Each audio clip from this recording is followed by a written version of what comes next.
Day upat ka family members, niadto dito sa office, disinte kayo.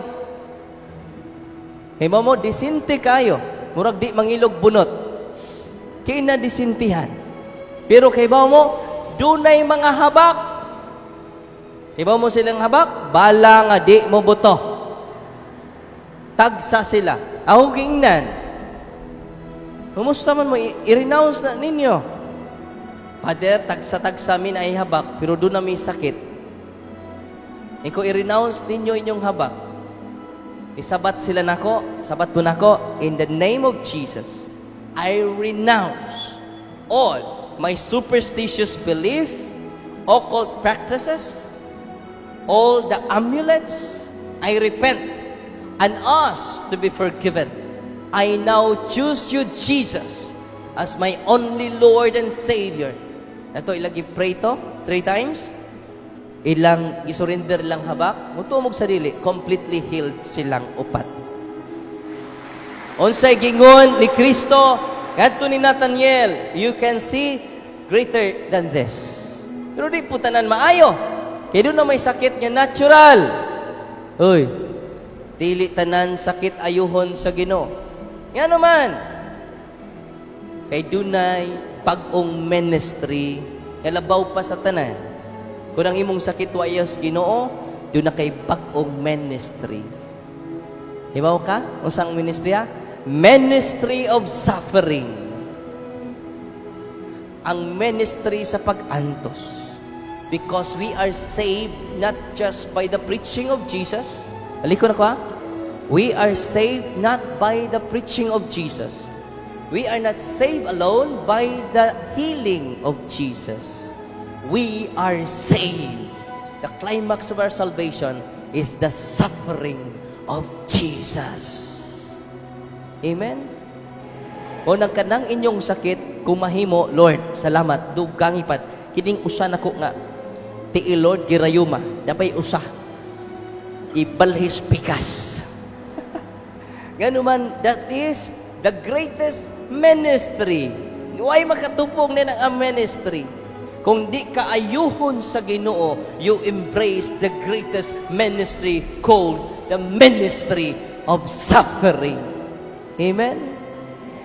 Ako'y nadungog ng mga healer, mga pastor nga healer, panghapakon ang inyong agtang. Pa! Cast out! Cast out! Spirit! Cast out! In Jesus' name. Mga tumba in town, luoy kayo, panuhutan yun ng mga tauhanan na kinang higda naman sa saw. Healing without sacrament is nothing. Kay ang nindot ang nagmusulti na, ang mga yawa silang ngan, dali ra na silang pagawson. Mingon ko, ang mga exorcist makapangutan na mas yawa.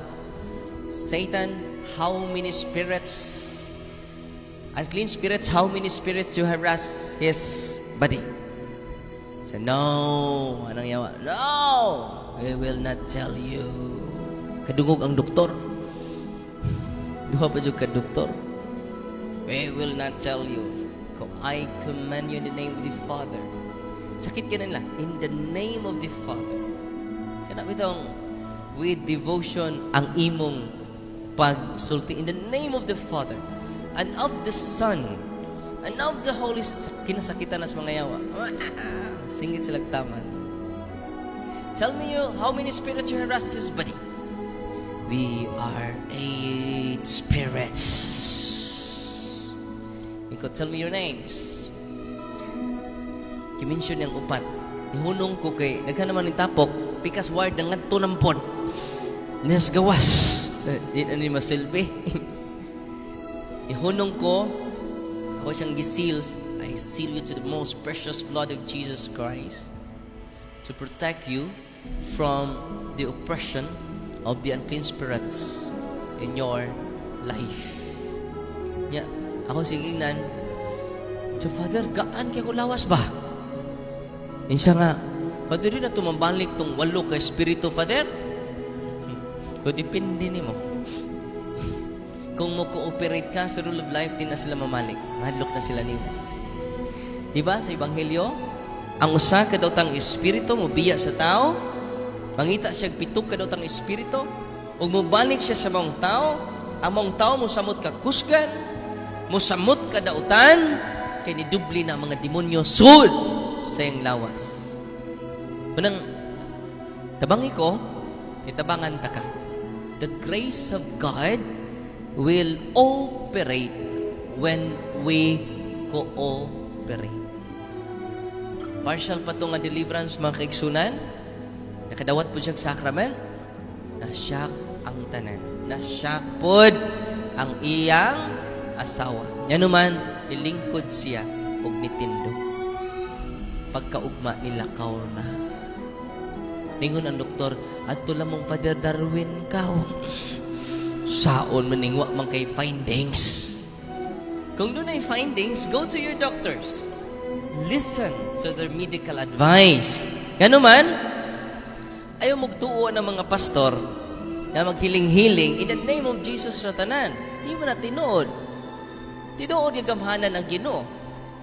Pero ang Ginoo mismo, ang gamhanan sa tanan, ni-recognize man sa role sa mga doktor. Karon lang jud nga adlaw na ni chat nako gikagawas ni care of ni Brother Wendell. Kay ba mo sa isulti niya nako mo ni Padre, ako lang basahon ang chat ni Brother Wendell Talibong sa ako ganina paning buntag. Karon pa yung adlaw ningon si Brother Wendell nako gisendan ko niya sa before and after nga picture. Kaya doon na siya ay cancer. Ang maong bana niya. Na tumor. Urag gidakon og kumo. Unya, niingon si Brother Wendell nako, Padre, nawala na kuno ang cancer, negative na ang pag-examine sa doktor. Because he followed the instruction of the church. Go to your priest. Receive the sacrament of healing. Karon lang niya, karon lang ning adlaw. Unya, nagpa-check up sila usab, negative na ang result. Is that amazing? Ang kumpisal na bayad, inigsimba ninyo, dunay entrance fee.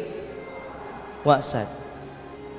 Di man ininyo, inigsimba ninyo, kung masakiton mo, kadadlaw mo simba. Yan naman, dili lang grasya ang inyong madawat. Kung sa inyong madawat, tinubdan sa grasya. Wow! Panglimbawt niyo balahibo every time na hibaw mo ni Ana. Yan naman ang giisa sa pari, dili na ordinaryong pan, si Kristo na. Ningon siya, ako ang pan niya gikan sa langit. San Juan 6:50. Ug ang pan niya akong ihatag kaninyo, mao ang akong unod. Ug ang ipainom ko kaninyo, mao ang ako dugo. Ato pakpakan, si Kristo. Po nagkatawhan sa Dios nga niya dinhi karon, the more kita mo simba, kung naayo mo sa albularyo nga dili na gisugo sa Ginoo, samot na kun inyong duulon ang nagsugo sa mga pari nga way lain ang atong Ginoong Hesukristo. Nakaminos manggod mo ni Kristo. Hoy, nakaminos mo. Asay powerful kadang habak ninyo. Hoy, paminaw mo. Pitok-pitok mata ninyo. Asa may powerful, habak ninyo, lawas ni Kristo. Mo nang maluoy ko ninyo, isurrender inyong habak. Day upat ka family members, niadto dito sa office, disinte kayo. Kay mo, disinte kayo. Murag di mangilog bunot. Kaya na disintihan. Pero kay mo, dunay mga habak,